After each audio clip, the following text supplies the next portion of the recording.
Morning बच्चों, आज हम नया सेकंड यूनिट स्टार्ट कर रहे हैं, विद्युत धारा। पिछले यूनिट में हमने ये सीखा कि अगर हम रुका हुआ आवेश है कहीं पे तो उसके कारण उसके आसपास क्या होगा, विद्युत क्षेत्र की गणना करना। फिर विद्युत क्षेत्र है तो विद्युत विभवांतर भी होगा, फिर विभवांतर होगा तो फिर उसके बाद हमने गॉस की प्रमेय, विभव और क्या कहते हैं संधारित्र के बारे में बात की। तो पूरा जो अगर आप देखें ध्यान से, पूरा जो सीन था वो रुके हुए आवेश का था, कहीं पे भी चलता हुआ आवेश हमने नहीं लिया। तो चलता हुआ आवेश अगर कहीं पे है तो वो इस वाले पार्ट में आ जाएगा, विद्युत चालन। इस पार्ट का नाम है विद्युत चालन। यहाँ पर हम आवेश के रुके हुए रूप को नहीं लेंगे बल्कि चलते हुए रूप को लेंगे, विद्युत चालन। सबसे पहली बात यह है कि विद्युत चालन, हमने ये तो कहा था कि आवेश कहाँ से कहाँ को बहता है, उच्च विभव से ऋण विभव को बहता है यदि धनावेश है, और ऋण आवेश है तो ऋण विभव से उच्च विभव को बहता है। लेकिन बहते हुए उस सीन को हमने कंसीडर नहीं किया था। आज हम उस बहते हुए उसकी बात करेंगे कि जब आवेश बहता है, कहीं से कहीं को बहता है, तो सबसे पहली बात तो वो कहाँ बहता है, किस जगह पर बहता है आवेश, और क्या है आवेश के बहने का जो चित्रण है या कोई पिक्चर है वो क्या है। तो उसके लिए हम बात करेंगे। आवेश केवल उन्हीं माध्यमों में बहता है जो आवेश के सुचालक होते हैं। तो विद्युत सुचालक, विद्युत सुचालक और विद्युत कुचालक, एक इनके बीच में भी है, अर्धचालक कहते हैं इन्हें। तो विद्युत सुचालक में धातुएं आ गई,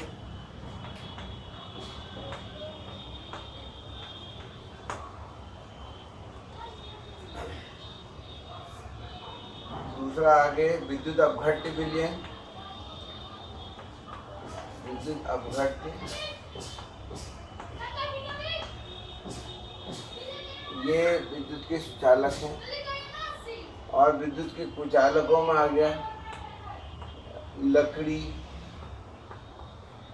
प्लास्टिक, कांच,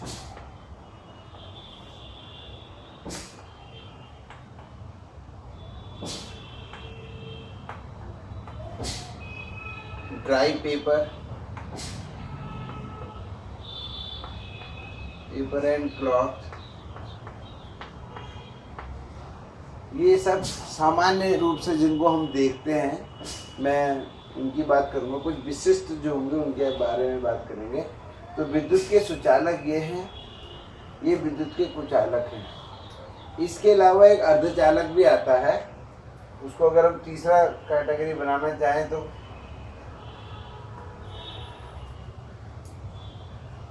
अर्धचालक।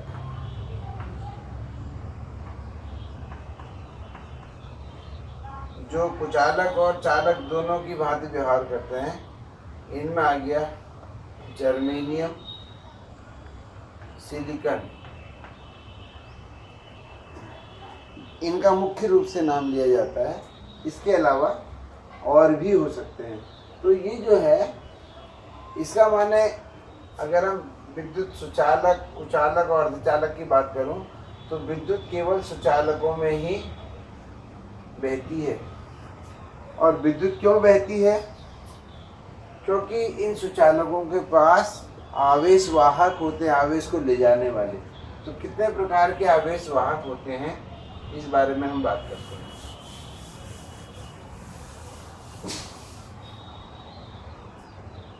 आवेश वाहक,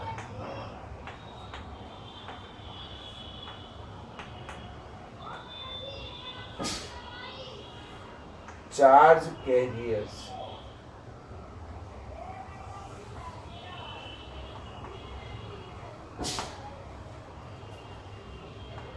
फ्री इलेक्ट्रॉन्स, मुक्त इलेक्ट्रॉन्स।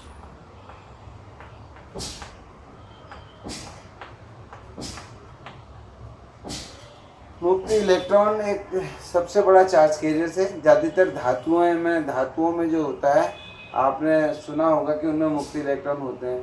अब मुक्त इलेक्ट्रॉन होते क्या हैं? प्रत्येक पदार्थ जो है परमाणुओं से मिलके बना है। परमाणु से मिलके अणु भी बने हैं, परमाणु से मिलके अणु से मिलके पदार्थ कह लो, परमाणु से मिलके पदार्थ कह लो।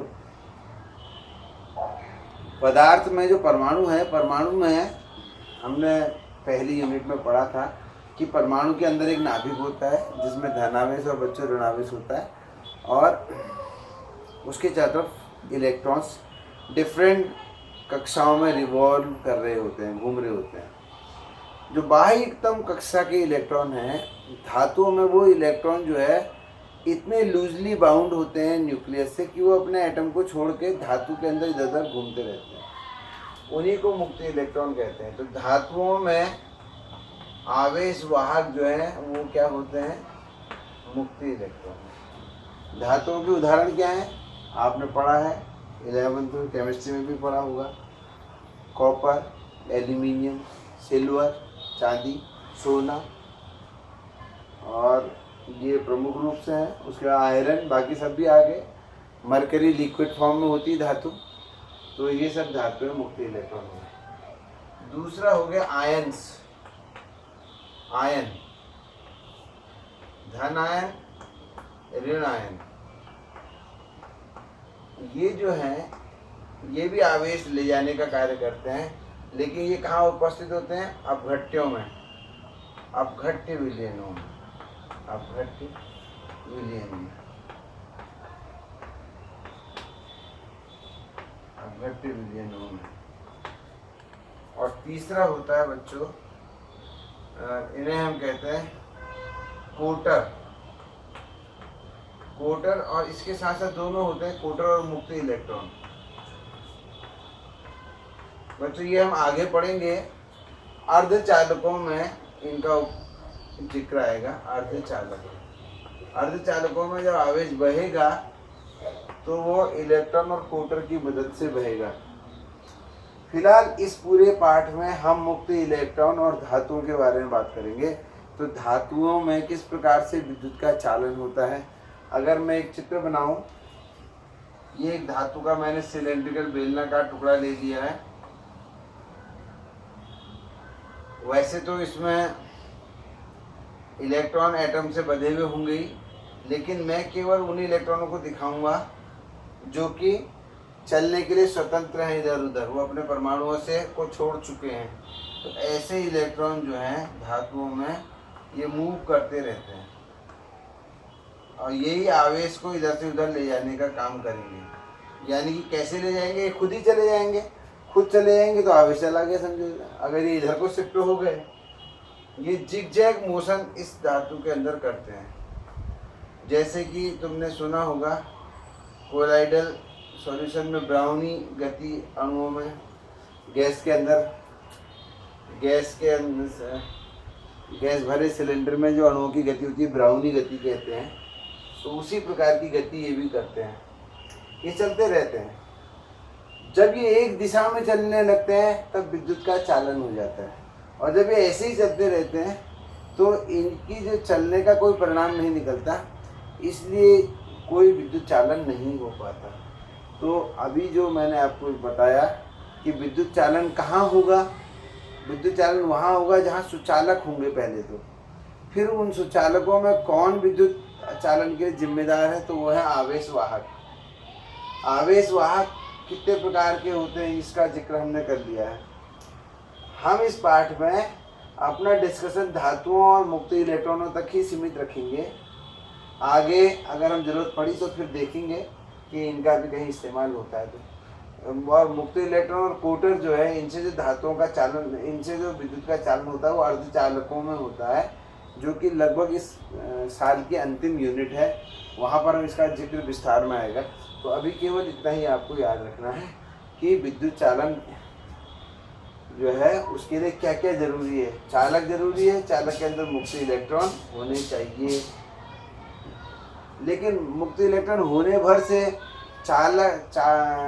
वस्तु विद्युत की सुचालक है, उसके अंदर मुक्त इलेक्ट्रॉन भी है, तो क्या विद्युत उसमें बहने लगेगी? यह इसको अभी हमें डिस्कस करना है।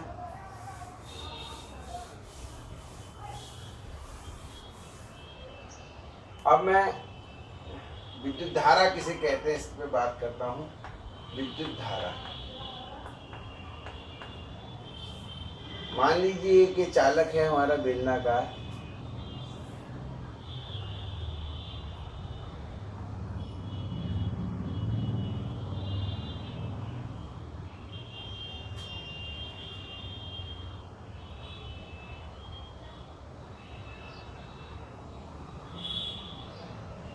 मान लीजिए हमने कुछ ऐसा उपाय किया जिससे इसके अंदर आवेश चलने लगा। एक क्रॉस सेक्शन हमने यहाँ पे मार्क कर लिया है, हम इस पर ध्यान रखेंगे। मान लिया Q आवेश T समय में इधर से इधर चला गया, नेट Q आवेश T समय में इधर से उधर चला गया, तो हम कहेंगे कि हाँ इसमें विद्युत धारा बह रही है। और विद्युत धारा क्या होगी? I बराबर Q/T। ये आपने कक्षा 10 में भी सीखा हुआ है। तो विद्युत धारा क्या है? आवेश के प्रवाहित होने की दर, प्रवाहित होने की दर, किस रेट से आवेश प्रवाहित हो रहा है। और कैसे देखेंगे? किसी एक क्रॉस सेक्शन पर आप अपना ध्यान लगा लिए, कल्पना कीजिए कि आप आवेश को बहते हुए देख रहे हैं, तब आप यहाँ पे ध्यान लगाएंगे।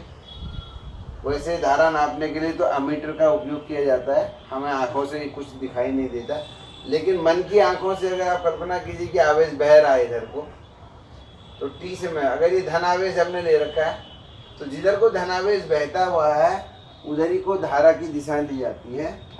अगर ये ऋणावेश है तो धारा की दिशा इधर को मानी जाएगी। तो इस चित्र में धारा की दिशा ये मानी जाएगी आई, क्योंकि हमने धनावेश बहते हुए लिया है। अब वो डिपेंड करेगा किसी चित्र में बह कौन सा आवेश रहा है, क्योंकि हमने कहा है कि हम इस पाठ में केवल धातुओं तक ही सीमित रखेंगे और धातुओं में मुक्त इलेक्ट्रॉन होते हैं। मुक्त इलेक्ट्रॉन इसका माने इधर को चल रहे होंगे, तभी तो धनावेश इधर को बह रहा है। मुक्त इलेक्ट्रॉन जिधर को चल रहे हैं उधर को ऋणावेश बह रहा है, तो ऋणावेश की उल्टी दिशा हम धनावेश को ले लेते हैं। इसलिए धारा की दिशा मुक्त इलेक्ट्रॉनों के बहने की उल्टी दिशा ली जाती है। अगर धारा इधर को बह रही है, इसका माने मुक्त इलेक्ट्रॉन इधर को चल रहे हैं। Q कूलाम में होता है बच्चों, T सेकंड में होता है, तो कूलाम प्रति सेकंड को हम एम्पियर भी कहते हैं। एम्पियर एक साइंटिस्ट का नाम है, तो उसी के नाम से इसकी यूनिट को बोला जाता है। धारा को हम एम्पियर में नापते हैं। बस हमको ये पता होना चाहिए कि कितना आवेश कितने समय में गुजर रहा है, तो आवेश के प्रवाहित होने की दर जो है हम निकाल लेंगे। अगर आवेश बह तो रहा है, लेकिन उसकी किसी एक दिशा में कुल आवेश किसी समयांतराल में अगर शून्य हो रहा है, तो इसका माने वो धारा नहीं बहेगी, भले ही आवेश चल रहा हो अंदर। ठीक है, तो इस प्रकार से अब 1 एम्पियर धारा क्या कहलाएगी? अगर हम तो कहें कि 1 एम्पियर धारा को समझाइए, 1 कूलाम प्रति सेकंड, 1 कूलाम प्रति सेकंड धारा अगर बह रही है, 1 कूलाम आवेश अगर प्रति सेकंड बह जा रहा है, तो उसको हम कहेंगे 1 एम्पियर की धारा बह रही है। लेकिन ये 1 एम्पियर की फिलहाल सूत्र आधारित परिभाषा है। 1 एम्पियर की जो एक स्टैंडर्ड डेफिनेशन है अंतर्राष्ट्रीय स्तर पर, जो एक एम्पियर की परिभाषा मानी गई है, वो कुछ अलग है, जो कि हम आगे डिस्कस करेंगे। या कक्षा 11 में अगर आपको याद है तो आप उसी को याद रखिए, वो चुंबकीय बल के आधार पर है। तो इस प्रकार से विद्युत धारा की जो है, विद्युत धारा कहते किसे हैं। अब बात आती है कि विद्युत धारा का निर्माण कैसे होता है, विद्युत धारा कैसे बनती है, क्या किया जाए, आवेश को कैसे बहाया जाए एक ही दिशा में। देखिए, अनुगमन वेग, मुक्त इलेक्ट्रॉनों का अनुगमन वेग, मुक्त इलेक्ट्रॉन्स का अनुगमन वेग।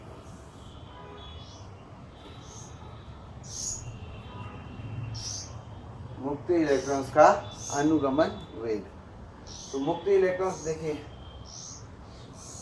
एक धातु का टुकड़ा लीजिए और कल्पना कीजिए इसमें n फ्री इलेक्ट्रॉन है, n फ्री इलेक्ट्रॉन्स हैं।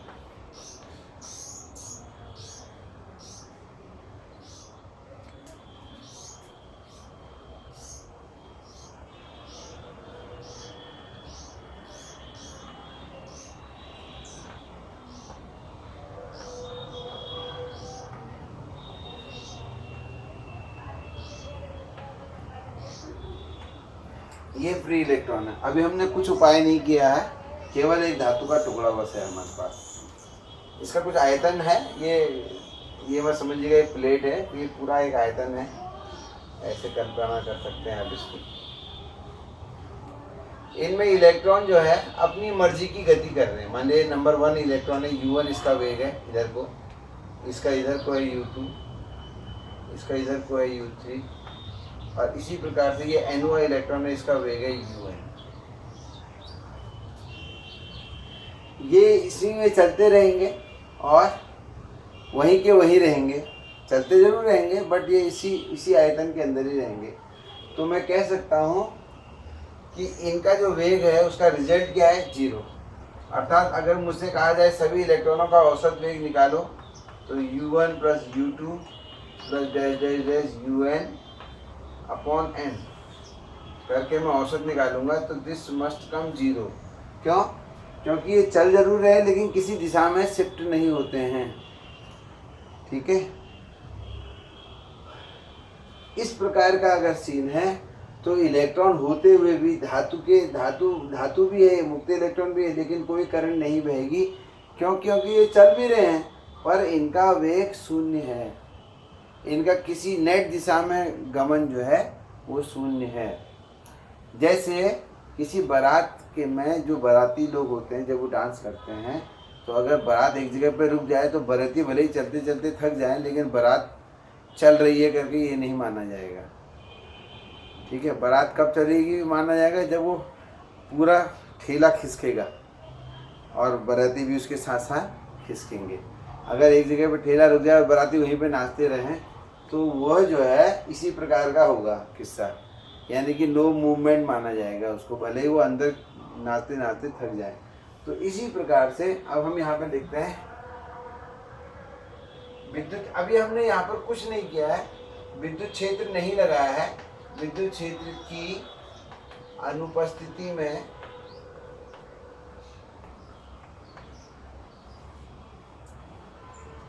सभी इलेक्ट्रॉन्स का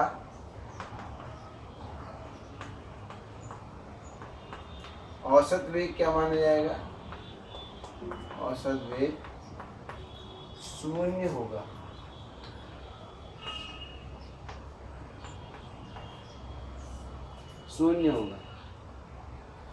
अब हमने क्या किया, इसमें इसको इक्वेशन नंबर 1 कह दिया। अब हमने इसमें एक विद्युत क्षेत्र लगाया, मान लिया इस दिशा में विद्युत क्षेत्र लगा दिया E एक समय। यदि विद्युत क्षेत्र E चालक में उत्पन्न करें, कैसे करेंगे, ये बैटरी लगा के, बैटरी हम लगा देंगे यहाँ से, उत्पन्न करें, तब प्रत्येक, अब देखो जैसे ही हमने विद्युत क्षेत्र लगाया, प्रत्येक इलेक्ट्रॉन पर एक बल, कितना बल लगेगा, ई, इतना बल कार्य करने का, हर इलेक्ट्रॉन पे इतना बल कार्य करेगा। लेकिन क्योंकि हर इलेक्ट्रॉन पर ई आवेश है, और अगर कोई ई आवेश ई विद्युत क्षेत्र में होगा तो उस पर क्यू ई बल लगता है, तो क्यू की जगह ई होगा। लेकिन ऋण आवेश है, क्योंकि ऋण आवेश में विद्युत क्षेत्र की विपरीत दिशा में बल लगेगा। अगर विद्युत क्षेत्र इधर है तो हर इलेक्ट्रॉन पर बल इधर को लगेगा। यानी कि नाउ आफ्टर दिस जब हमने इलेक्ट्रिक फील्ड क्रिएट कर दिया है, अब हर इलेक्ट्रॉन पे इस दिशा में एक बल भी कार्य करने लग गया है। और ये बल क्या करेगा, अब इन इलेक्ट्रॉनों से कहेगा भाई इधर को खिसको। ये बिल्कुल इसका कहना एकदम नहीं मानेंगे पूरी तरह, क्योंकि इनके पास अपनी गति भी है। तो अगर ये रुके होते, वैसे तो ये रुके ही हैं, रुके जैसे हैं, रुके हैं नहीं, लेकिन क्योंकि ये चल रहे हैं किसी न किसी गति से, इसलिए अब बल लगने के कारण इनकी जो गति है वो थोड़ा परिवर्तित हो जाएगी। अभी तक इनका जो पथ था विद्युत क्षेत्र की अनुपस्थिति में वो स्ट्रेट था। विद्युत क्षेत्र की अनुपस्थिति में सभी इलेक्ट्रॉनों का औसत वेग 0 होगा तथा उनका दो क्रमागत टक्करों के बीच, क्योंकि आपस में भी टकराते रहते हैं, टक्करों के बीच पथ सीधा होगा। तो क्या अब भी होगा सीधा? अब क्योंकि विद्युत क्षेत्र यहाँ पर हमने लगा दिया है, तो अब इस पर एक लगातार एक बल कार्य करेगा, और इस बल के कारण जो इलेक्ट्रॉन इधर को भाग रहा था, बल इधर को लगा तो वो ऐसे घूम जाएगा। जैसे ये वाला इलेक्ट्रॉन है, ये इधर को भाग रहा था, बल इधर को लग गया, अभी ऐसे घूम जाएगा।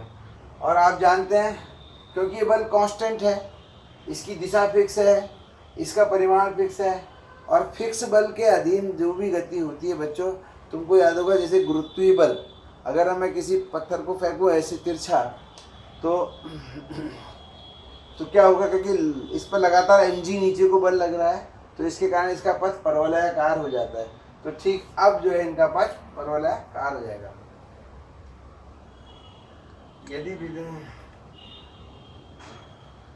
कार्य करने लगेगा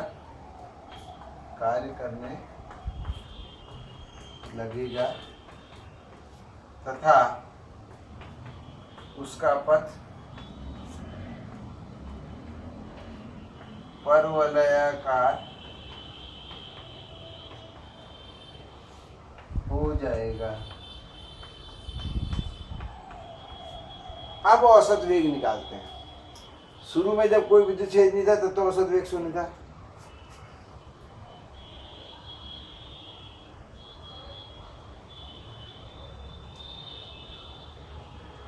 अब किसी क्षण औसत वेग क्या होगा? अब मान लिया v1 हो चुका है, मान लिया दूसरे का v2 हो गया है, ऐसे vn अपॉन है, जहां v1 क्या है, v1 अब जो वेग परिवर्तित हो गया बल लगने के बाद, तो वो हम निकाल सकते हैं। मान लिया पहला वाला इलेक्ट्रॉन ये τ1 समय तक, τ1 समय मान लेते हैं, t1 समय लेते हैं, t1 समय तक मान लिया ये इसी बल के अधीन चला, प्रारंभिक वेग u1 था, t1 समय तक चला, तो v1 बराबर क्या हो जाएगा बच्चों, u1 plus a t1। a क्या हुआ है, इस बल के कारण a उत्पन्न हुआ, बल बट्टे मास द्रव्यमान, इसको मैं बाद में लिख लूँगा a का वैल्यू, क्योंकि a तो सबका एक ही होगा, क्योंकि बल सब पर बराबर लग रहा है और द्रव्यमान सबका बराबर है, तो त्वरण जो है वो भी समान ही होगा। इसी प्रकार से v2 जो है बच्चों, u2 मान लिया इसको थोड़ा सा दूसरा टाइम, इसको t2 टाइम तक ये फ्रीली चला। इसी प्रकार से vn जो है बच्चों un plus a tau n tn, इसको इसमें रख देते हैं। अतः औसत वेग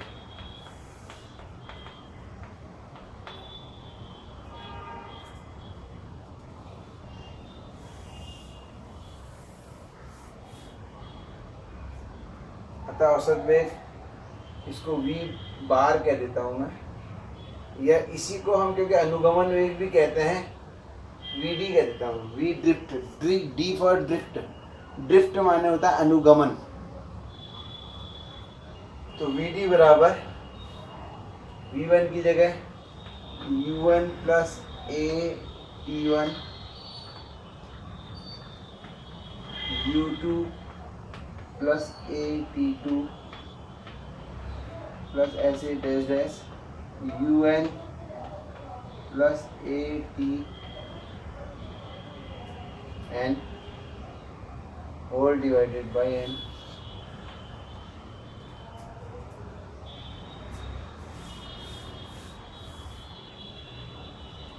और देखिए आप इसको दो भागों में तोड़ लेते हैं। एक भाग तो आ गया U1 plus U2 plus dash dash dash UN, इन सबको अलग अलग कर लिया, plus a T1 plus T2 plus dash dash dash Tn whole divided by n। और आपको पता है U1 plus U2 but UN upon n तो शून्य है,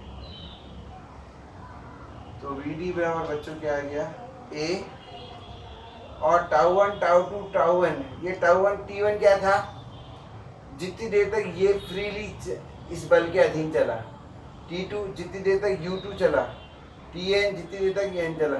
तो इनका अगर ऐसा औसत निकालते तो औसत जितनी देर तक कोई इलेक्ट्रॉन फ्रीली चल सकता है, इसको हम टाउ से दिखा देते हैं। यहाँ पे लिख देते हैं टाउ बराबर T1 plus T2 plus dash dash dash Tn upon n। इसे कहते हैं औसत विश्रांति काल। विश्रांति काल यानी कि फ्री टाइम, जिस एक इलेक्ट्रॉन को औसत जितना फ्री टाइम मिल रहा है, क्योंकि जब वो चल रहा है इधर से उधर तो टकरा रहा है, तो बीच में कुछ देर तो उसको फ्री मिल रही है, तो औसत विश्रांति काल। अब ए की वैल्यू रख देते हैं बच्चों। ए था, ये है हमारा बल माइनस ई टाउ, और त्वरण है तो त्वरण का होता है बल बटे द्रव्यमान। अब देखिए यहाँ पर वी डी के ऊपर भी हमें वेक्टर लगाना चाहिए, क्यों? क्योंकि वेग निकालने हैं ना। अब ये माइनस क्या बता रहा है, एक तो ड्रिफ्ट वेलोसिटी जो औसत वेग आएगा इलेक्ट्रॉन के पास वो विद्युत क्षेत्र के उल्टी दिशा में आएगा, तो अंडरस्टूड जिधर को बल लग रहा है उधर ही को वेग आएगा। और अगर खाली इसका परिमाण लूँ तो आ जाएगा ई टाउ बट्टे एम। इसका माने जब मैं विद्युत क्षेत्र ई इसमें उत्पन्न कर देता हूँ, अब इलेक्ट्रॉनों का औसत वेग शून्य नहीं है, बल्कि अब वो एक निश्चित कांस्टेंट वेग से चलते हैं। इसी वेग को इलेक्ट्रॉनों का अनुगमन वेग कहते हैं, और ये विद्युत क्षेत्र की तीव्रता पर निर्भर करता है, टाउ पर भी निर्भर करता है। टाउ विश्रांति काल है। अगर मैं इसको गर्म कर दूं धातु को तो इलेक्ट्रॉनों की टक्कर जल्दी लगने लगेगी, टाउ कम हो जाएगा। एम फिक्स है, ई फिक्स है। ई चार्ज ऑन इलेक्ट्रॉन है, एम मास ऑफ इलेक्ट्रॉन है, और ई विद्युत क्षेत्र है। विद्युत क्षेत्र मेरे हाथ में है कि मैं कितना तगड़ा विद्युत क्षेत्र लगाता हूँ। बैटरी अगर बड़ी लगा दूंगा तो विद्युत क्षेत्र, बैटरी ऐसे इससे जोड़ देंगे ना इस प्रकार से, अगर बैटरी तगड़ी लगा दूंगा तो विद्युत क्षेत्र तगड़ा बनेगा। तो इस प्रकार से बच्चों ये मैंने आज आपको किस प्रकार से विद्युत क्षेत्र अगर हम उत्पन्न कर दें धातु के अंदर तो इलेक्ट्रॉनों के अंदर एक मोशन आ जाता है, एक वेग आ जाता है, औसत वेग आ जाता है। उस औसत वेग को हम अनुगमन वेग कहते हैं। और जब हमने कोई किसी प्रकार का इसमें बल नहीं लगाया था, विद्युत क्षेत्र नहीं लगाया था, तब भले ही इलेक्ट्रॉन चल रहे थे लेकिन उनका औसत वेग शून्य था, क्योंकि वो उसी के अंदर है। अब इलेक्ट्रॉन इधर को जा रहे हैं तो आप कहोगे यहाँ के बाद ही इसके अंदर चले जाएंगे, यहाँ से ऐसे अभी चलना शुरू हो गए। इससे पहले जब कुछ नहीं लगाया था तो कोई रास्ता भी नहीं था, तो चल भी नहीं रहे थे, इसीलिए औसत वेग भी शून्य था। ठीक है, ओके, थैंक यू।